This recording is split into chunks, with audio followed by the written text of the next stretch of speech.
Welcome to What Me Phone Bank? I'm going to introduce this great group of women who are part of our panel. Debby, Elizabeth, and Myra are volunteers with Swing Left San Francisco. They used to identify as introverts who canvas, but now with the pandemic, they've pivoted to introverts who phone bank. Their workshop, Phone Banking for Introverts and Friends, has been drawing participants from across the nation. It's designed for you, people who want to save our democracy, but would rather have a colonoscopy than talk to a total stranger about politics. In today's workshop, you will learn why phone banking is the most effective voter engagement tool we have now, and why it's so important to start now. They'll give you pointers about what to expect when you phone bank and how to navigate the first 15 seconds of a call so voters are less likely to hang up. That's a great secret to know. You will also learn Elizabeth's 3 magic phrases that work in almost every situation, and those are great phrases. When the workshop is over, you should feel confident that you can be effective, and phone banking might even be fun. All right, ladies. Thanks, Judith. And welcome, everybody. We're glad you're spending a part of your Saturday with us here today. Debbie and Elizabeth and I are volunteers with Swing Left San Francisco. And before we jump into our agenda, we want to take a quick moment, take a breath, and take a moment to just remember what it is we're living through and that causes us so much background stress. It's really a lot. And speaking for myself, if I were to decide what to do based on what I think and feel about what's going on in the world and in the country right now, I would be running naked down the street screaming. However, as Judith said, I'm an introvert, so I'm not doing that. At least I haven't yet. And besides, if I were running down the street naked, I'd have to wear a mask. And then my glasses would steam up. And it just, so that's not really the best. But fortunately, we have some strategic ways to take action that are a little bit better than running down the street naked, one of which is phone banking. Debbie? As Judith mentioned, we'd all 3 of us be canvassing if not for the pandemic. Like all of you, perhaps, 2016 was a giant wake-up call to action. Myra and I were canvassing earlier this year, and we've pivoted to phone banking because we know that talking with voters one-on-one is the most effective way to engage them. So phone banking is not as effective as canvassing, but phone calls have been proven to increase turnout by up to 3%. And especially in down ballot races, you get a lot of bang for your buck when you put time into making phone calls. A handful of votes can swing an election and possibly an entire state legislature. Elizabeth. So today we really hope that we can support you in moving up a notch in phone banking. So if you're new, give it a try. And if you've already done some phone banking, keep going. And if you're pretty experienced, we hope that you'll try out some new approaches. So a quick overview of today's session. We're going to talk about why phone banking is so powerful and why it's really important to start now. We're going to share some of our best tips for communicating effectively by phone, and then we'll demonstrate a few interactions and have some time, hopefully, for some Q&A at the end. So we have 3 goals for today's workshop. We hope, number 1, that you will come away with some concrete new skills. Number 2, we hope that you'll feel more confident, inspired, and even excited to phone bank. And 3, and most importantly, we hope you will sign up to phone bank in the next week. Now I'll turn it over to Debbie. Well, actually, now I'm going to turn it over to all of you because we all have reasons not to phone bank. At least most of us do. If you're in this workshop, maybe like, oh, I hate making calls, whatever it is, just go over to the chat, in the session chat, pick the session tab, please, and type in, what are your reasons not to phone bank? Just let's have it out. And we'll summarize some of them, and then maybe we could talk about some of them later in the session. I've never done it before. I get tongue-tied. I hate rejection. People are rude. A lot of reasons. I hate when people call me, so I don't want to do it. I don't like talking to strangers. Totally. I hate getting this type of call. I'm shy. I get wrong numbers. I don't like people. Fear of bothering people. I need training. I don't want to annoy people. I hate to get calls. I don't answer my landline. I'm afraid I'll do it wrong and nobody answers. I have a full life and I don't have time. That can be a problem, but you know what? You don't have to commit hours and hours. You can just do it for a few minutes at a time. So, okay. I do think that we're going to answer a lot of these as we go through here. I see a lot of common themes. Now I'm going to turn it over to Myra to tell us more. Thanks. Okay, so yes, those reasons not to phone bank are real, and believe me, we feel them too. And we're going to address as many as we can in this workshop. We're trying to save a little bit of time at the end for Q&A, so we'll see how the time goes. But I want to start here with a confession. Even though this is a workshop about phone banking, when it comes to phone banking, I am reluctant.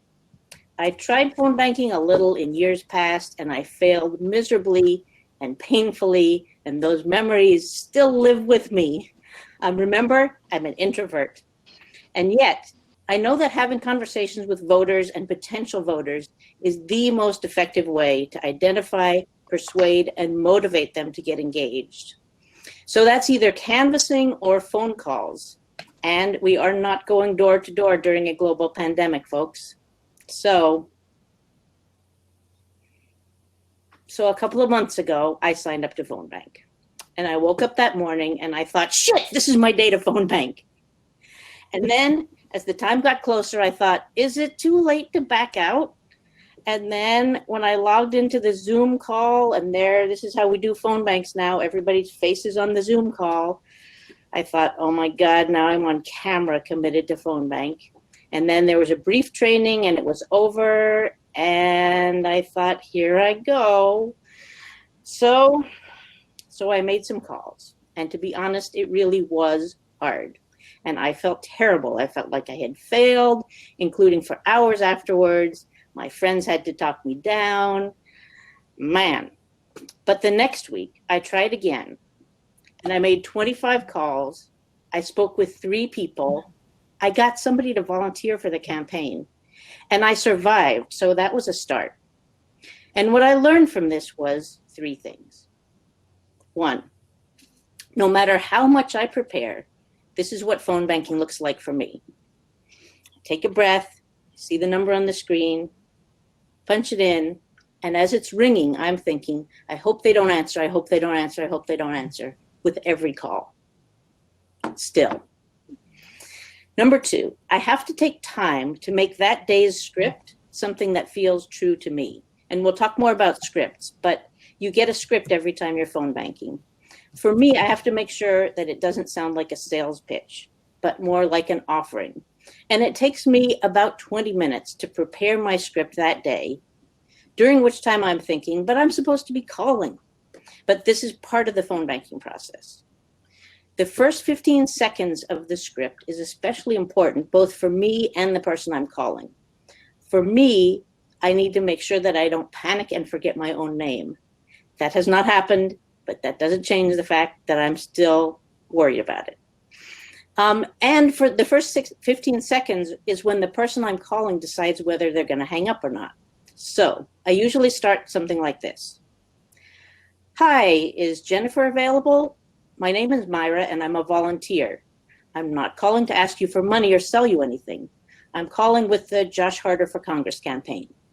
Start with some energy, say the candidate's name as many times as possible. And the third thing, phone banking is a skill or a set of skills. It takes time, it takes practice, it takes trial and error. And it's important to do it well, but it's also not a crisis if I don't do it perfectly. And that's because it's about being part of a big team, all you guys, that's working together to reclaim our democracy. So, why phone bank now? Isn't November a long time away? No. November 3rd is 94 days from today, and you can practically count that on your fingers. And besides that, mail-in ballots and early voting start even sooner. So the election is virtually upon us. And I want to say that Swing Left in particular has a credible plan to win big this year. It's about using our time and energy strategically by focusing on super states. The most important battles to win, and you may know this already, but I'll say it again, the White House, the Senate, and the once-in-a-decade fight to control redistricting at the state level are concentrated in the same few flippable states. To find out more about this, you can go to swingleft.org and also sisterdistrict.org. There are resources everywhere for you. But now is a great time to be developing your phone banking skills. Think of it as preparing for a running leap. In November, we have a canyon that we have to leap across, but we can't know how far it is to the other side. So we have to start jogging forward now and then running and build some momentum and prepare to take that giant leap together. And beyond that, I try to remember that the most difficult thing is having this guy in the White House.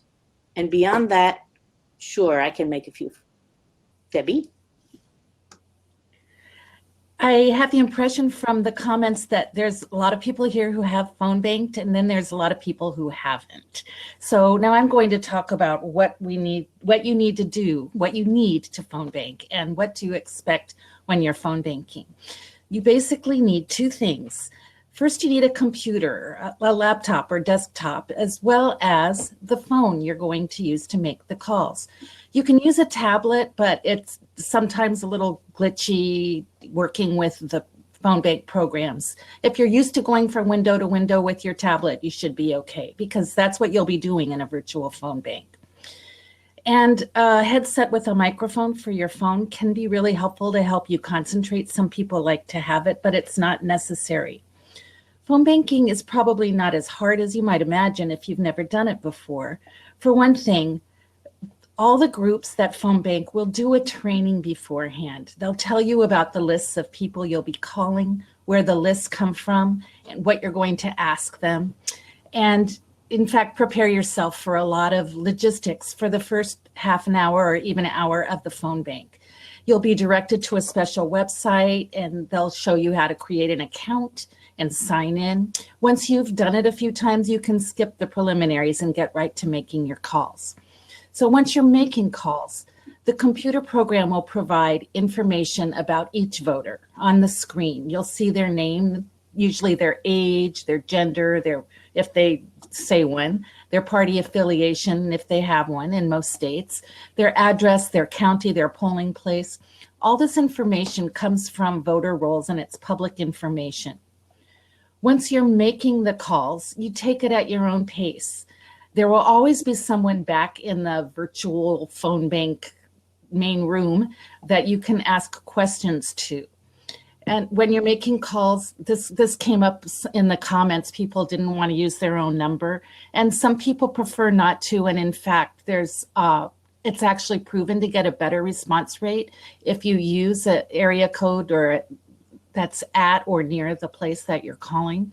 So I use Google Voice. It provides one free number for the area code that I choose. And I've chosen one in Arizona because although I'm in San Francisco, I'm making a lot of calls to Arizona. So if you're focusing your work on a particular area and you want another area code, voice.google.com. And there's other services for an additional fee that you can find with an internet search. Then you'll always have a script. The training will go over the script with you, and the scripts are simple and they have one or maybe two asks at the most. There were comments earlier that scripts sound canned. And so if thinking about a script turns you off because you like to use your own words, that's fine. You can make it your own. Just take a few minutes at the beginning to write out what you're going to say, or make notes anyway. Maybe it's mental notes. I like to write it out in your own words. you don't want to change what you're asking, but you want it to sound like it's coming from you and not from a can. So write it out, practice, and rehearse it to yourself a bit. And in that, mention the name of the candidate several times, especially in these down ballot races where part of the goal is just to familiarize people with the candidates. Now, the asks can vary. You'll start off introducing yourself and why you're calling. Like usually you'll say you're a volunteer with the campaign, and then you might be asking them to commit to signing up for voting by mail, or telling them how to do that, or asking them to commit to vote. Or several campaigns have been calling people just to ask if they need any help and give them the phone number of the district office for assistance. Usually the lists of people you're calling are registered Democrats or at worst declined to state. So people are usually not unfriendly. You might be asking other people to sign up to help. So, I've been calling Arizona, and a lot of times people really want to help out and make phone calls. And when you're making phone calls, sometimes hardly anybody answers the phone. This came up in the comments a lot. But for those that do, you can have really positive conversations. It's not about quantity, it's about the quality. It's about making those one-on-one connections. I like to think of it this way.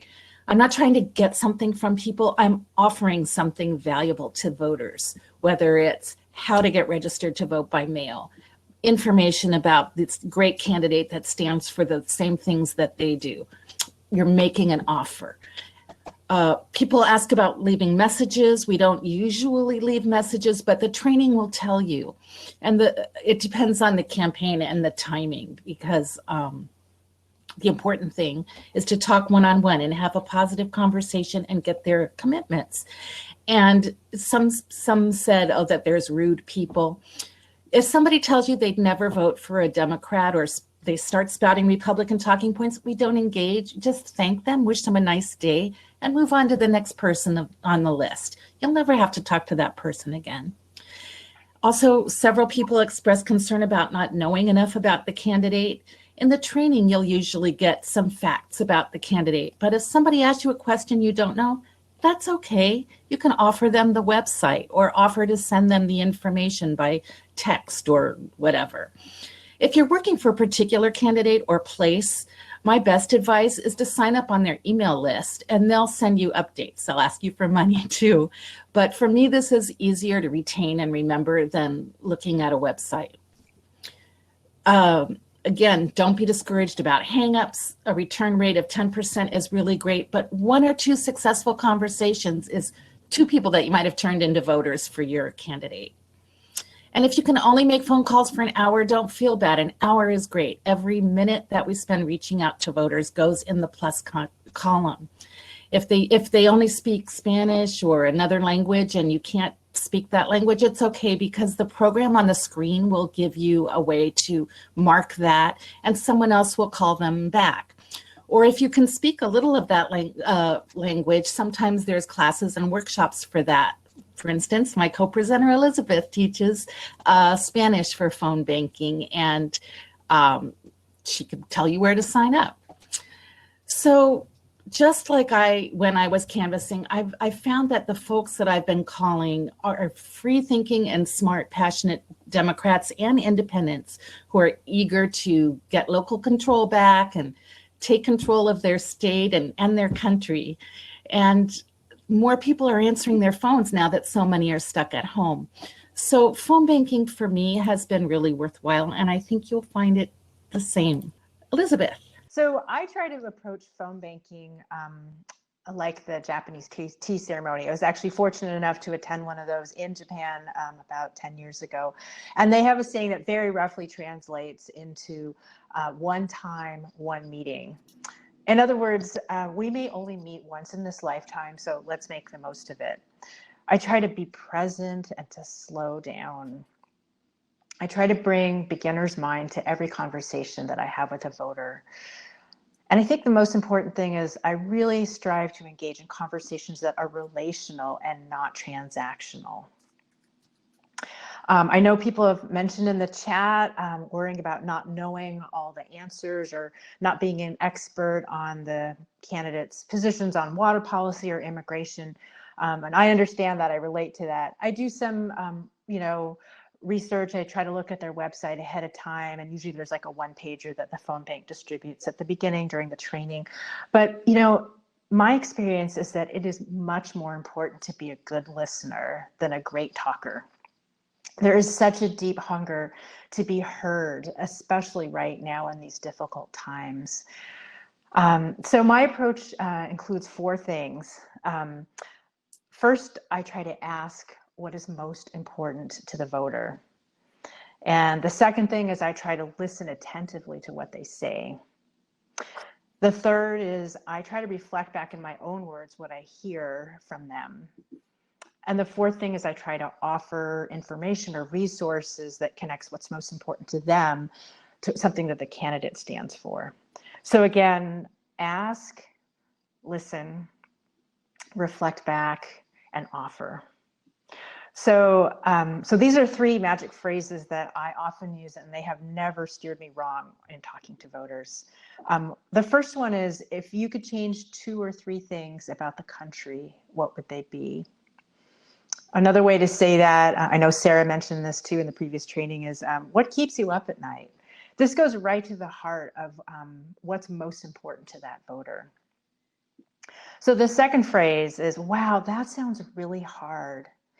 And I think this can help demonstrate empathy and compassion for what the voter is going through. And again, it tries to move this conversation from transactional to relational. And then the third phrase I often use is, interesting. Tell me more about that. So even if I disagree with what somebody says, I try to bring my curiosity to that conversation. Can I view that voter like an anthropologist would?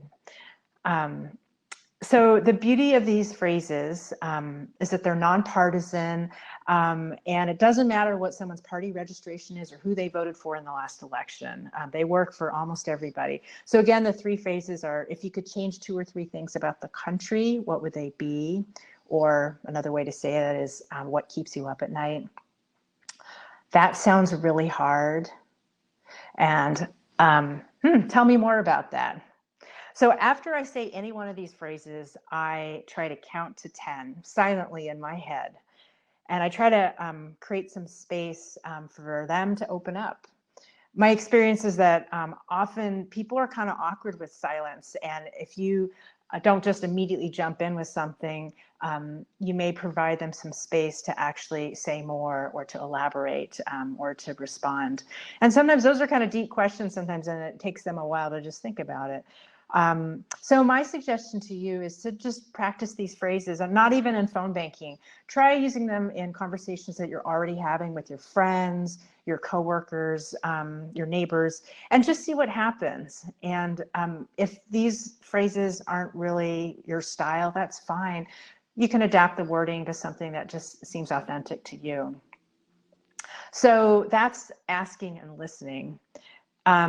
Reflecting back what they say. So after I hear what the voter has said and I listen to them, I try to summarize what I've heard in my own words. So for example, I could say, wow, it sounds like you're really worried about being able to afford health insurance for your family. Or, it sounds like you value being self-sufficient and you think others should be too. Or, wow, it sounds like no matter who's in office, your life doesn't seem to get better. And if any of you have ever gone to couples counseling, you know that reflective listening doesn't necessarily mean that you agree with what someone else is saying. It just shows that you truly understand and you've heard what they've said. And I have to say, in my experience, that is huge, and it's a key part of earning someone's respect. So finally, after I ask, I listen, and I reflect, I try to offer information related to their priorities that I have identified by asking and listening. So whether that's how my candidate has similar views on protecting Obamacare or supports raising the minimum wage, which could actually help people be more self-sufficient. Finally, some specific tips for connecting over the phone. being a good listener doesn't mean being silent. Conversations go a lot better when people know that they have an attentive listener. And when you're canvassing, you can show your engagement through your facial expressions and your body language. With phone banking, we can convey that with verbal cues. So for example, you could say, wow, seriously? And there's actually a name for this in linguistics. It's called back channeling. And the idea is that a conversation has two channels, and the speaker and the listener are co-creating this narrative together. So the speaker uses the front channel and the listener uses the back channel with these cues to indicate that they're engaged, they're interested, and they want to hear more. You can also convey warmth and empathy by smiling, by exaggerating your facial expressions. You're not in agreement, talk with your hands.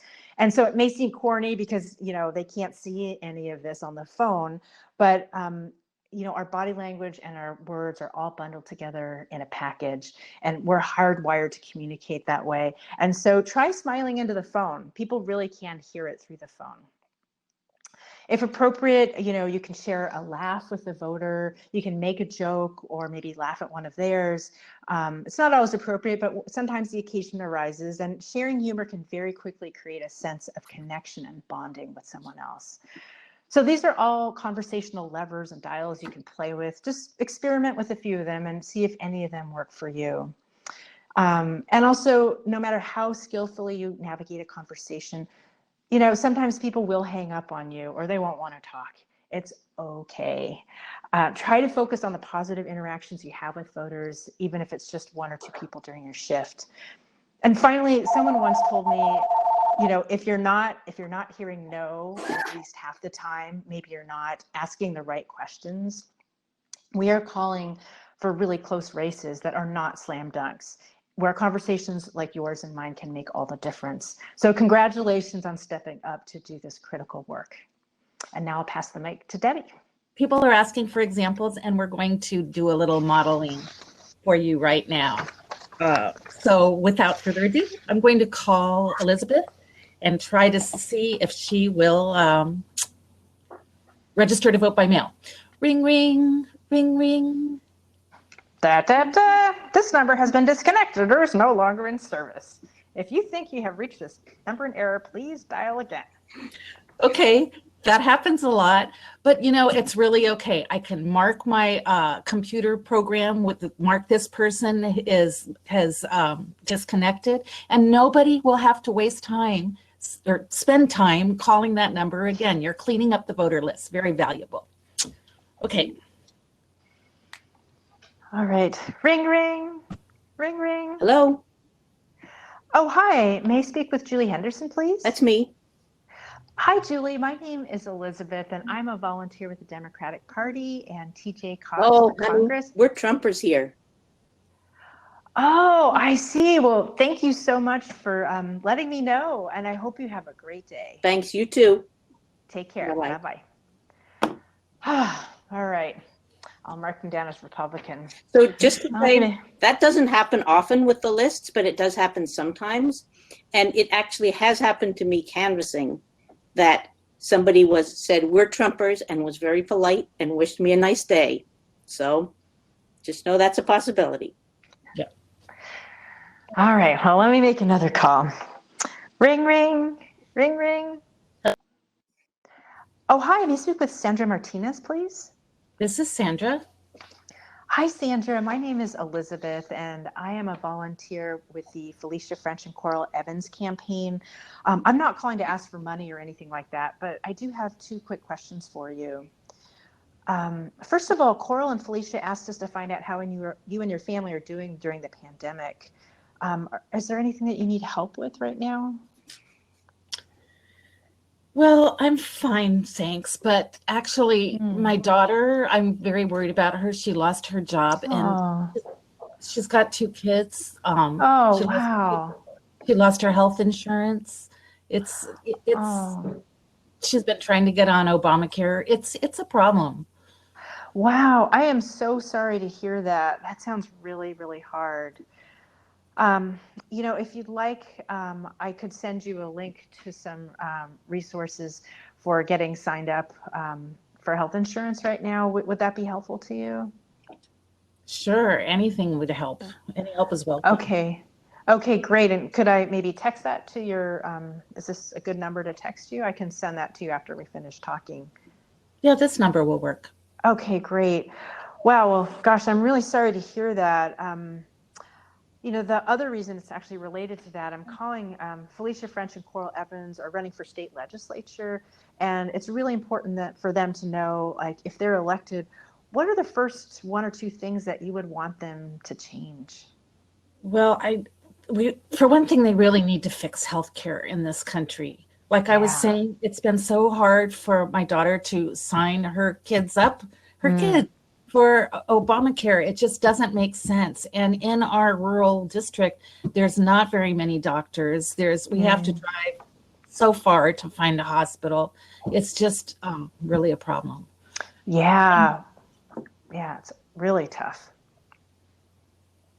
The other thing is that education, because I think Arizona's like 47th or something in terms of how much money that gets spent on per child in school. And right now things are such a mess. We don't even know if the kids are going to be back in the classroom. We just really need somebody to take education in hand. Absolutely. Thank you so much for sharing that with me. I got to say, those are two of Coral and Felicia's top priorities. Actually, Coral, she's the mayor of Flagstaff right now, but she is a former teacher.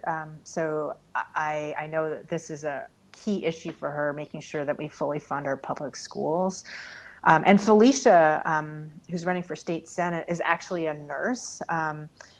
She's amazing. She also is a retired Army colonel who was a medevac helicopter pilot, but she just took a month away from the campaign to volunteer on the Navajo Nation to help fight COVID there. But I know that she also shares your concern about healthcare and making sure that everybody in Arizona is covered, whether or not they happen to have health insurance through their job or not. And I know that if they're elected, Coral and Felicia will really fight hard to make sure that we fully fund the public schools and make sure that people like your daughter and everyone else has access to affordable health care. Sounds good. Yeah. So, wow. Well, this is such an important year, not just for Democrats, but for all of us in this country. And I know that we can win big up and down the ticket, but it's going to be really close. I'm wondering if we can count on your vote for Coral and Felicia in November. So you mentioned Democrats. Are they Democrats? They are. Uh-huh. Well, we usually vote for Democrats. Oh, fantastic. That's wonderful. Because this race is going to be so close and we need all hands on deck, I'm wondering if you'd be willing to help out with their campaign. I don't think I really have time. Oh, I totally get that.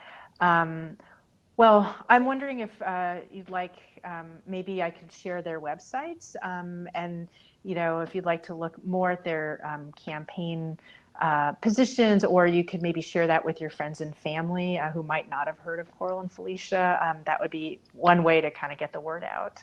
Okay. Could I text that also to you Sure. after this call? Fabulous. Well, thank you so much for your time, and thank you for just talking with me today. And gosh, I really hope that things get better for your daughter and her family, and I hope you all stay safe and sound. Thanks so much. All right. Take very good care. Bye. Bye-bye. Okay. Well, so those are just a few examples of the kinds of calls that you might be making in the coming weeks. So I just want to say, I know some people have mentioned in the chat, does one person making calls really make any difference? And I'm here to tell you that it does. During the 2018 midterms, there were about 10,000 volunteers who helped out with Josh Harder's campaign and helped him flip his congressional district in the Central Valley from red to blue. That averages out to about one vote per volunteer. And that same year, TJ Cox, who's just south of Josh Harder in the Central Valley, flipped his district by a mere 862 votes. And in 2017, the Virginia House of Delegates fell short of flipping from red to blue by one single vote in the entire state in one key district in that state. And by the way, I'll just mention, as some other folks have addressed earlier, that's one reason that Swing Left San Francisco and Sister District are focusing on a number of state legislative races, which are often decided by very slim margins. And for example, Felicia French, who we just mentioned in that last call, she ran for a seat on the Arizona State House of Representatives 2 years ago, and she lost by a heartbreaking 577 votes. So in these down ballot races, every minute of phone banking and every dollar that's donated has an outsized impact. So also getting voters to support down ballot candidates creates a reverse coattails effect. Because voters are pumped up to vote for state and local candidates, they usually also vote for the presidential and US Senate candidates while they're at it. So anyway, I try to keep all of this in mind when I'm phone banking and I'm getting lots of disconnected numbers and voicemails and the occasional person hanging up on me. But every hour I might have one or two juicy conversations with voters. In 2018, I spoke with this woman named Lisa from Bakersfield, which is in TJ Cox's district. And we talked for about 25 minutes. And she was very polite, but she started off the conversation saying, "Oh, no, I'm not going to vote." And I was like, "Oh, really? Tell me more about that." And she said, "My vote doesn't matter. I'm just a little fish in the big pond." And I said, "Wow, I hear you. This is going to be such a close race. And I'm wondering how you felt the day after Trump was elected. Did you feel good about that?" And she's like, "Oh, no, I felt awful." I said, "Me too. I felt like someone had died." I said, "How would you feel if you woke up the day after the midterms and TJ Cox had lost by a single vote? Would you feel good about that?" And she said, "Oh, and you hadn't voted. Would you feel good about it?" And she's like, "No." And I said, there are real differences between these two congressional candidates. TJ Cox supports expanding Obamacare, and his opponent, unfortunately, voted multiple times to get rid of it. And, some people in my family have pre-existing conditions, and it's really important to me that they have access to health insurance. She's like, "Well, that's interesting you brought that up because 10 years ago, I got a metal plate in my leg and I couldn't get health insurance and I could finally only get it through the county." I'm like, "Yeah, that's exactly what I'm talking about." And she's like, "Okay, I'll vote." I said, "Lisa, that's great. Thank you so much for being a voter." I said, "This election is going to be so close. We need all hands on deck. Would you be willing to help out with the campaign?" And she's like, "What do you mean? Like put a yard sign in my front yard?" I'm like, "Yeah, that'd be great."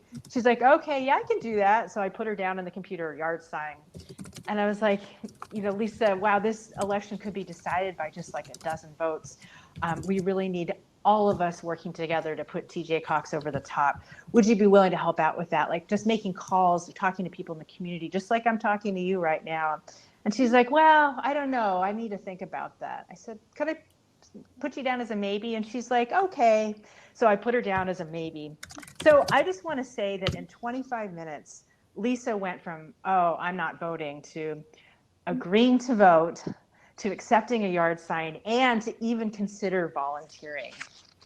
And I try to keep in mind if there's even one person during an entire election cycle who is motivated to vote because of our conversation, like Lisa in Bakersfield, I could swing an entire congressional district, or maybe even a whole state, like in Virginia. So most conversations are not quite so dramatic, but every bit counts. Behavior change is often a journey of many small steps. And just getting the candidate on someone's radar a few months before the election is huge. And I can trust that other volunteers will be following up with the voter in the coming months too. And it's not all on me. So to win big in November, we don't just need a village. We need a whole country. To help us do that, sign up to Phonebank within the next week. Many of you are already connected to phone banks through your own organizations, and that's fantastic. We would also love to have you join us at Swing Left San Francisco's phone banks. And we're just put a link in the chat right now. If you'd like to sign up, we have upcoming phone banks to Arizona, to Texas, and to California's Central Valley. And also, if you still would like a little more practice or still feel nervous, or you know people who maybe are phone bank shy, we teach a longer version of this workshop with more opportunities. It's more interactive, and you'll have opportunities to practice. And if you'd like to learn phrases to connect with voters in Spanish, I co-teach a Spanish for phone banking workshop, and if that's all available in the link that we put in the chat for upcoming events. So thank you everybody so much for your time, your attention, and most of all, your passion and your energy. It's truly inspiring and humbling to be with this many committed volunteers, and together we will reclaim our democracy.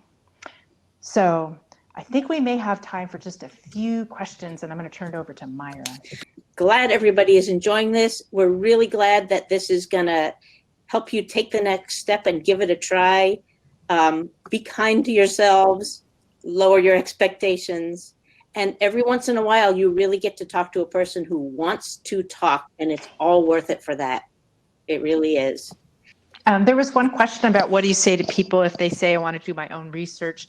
I usually just say I completely respect that, and I may offer them the website to text it to them or phone, and that way at least that voter is on their radar. I don't try to push the candidate really hard.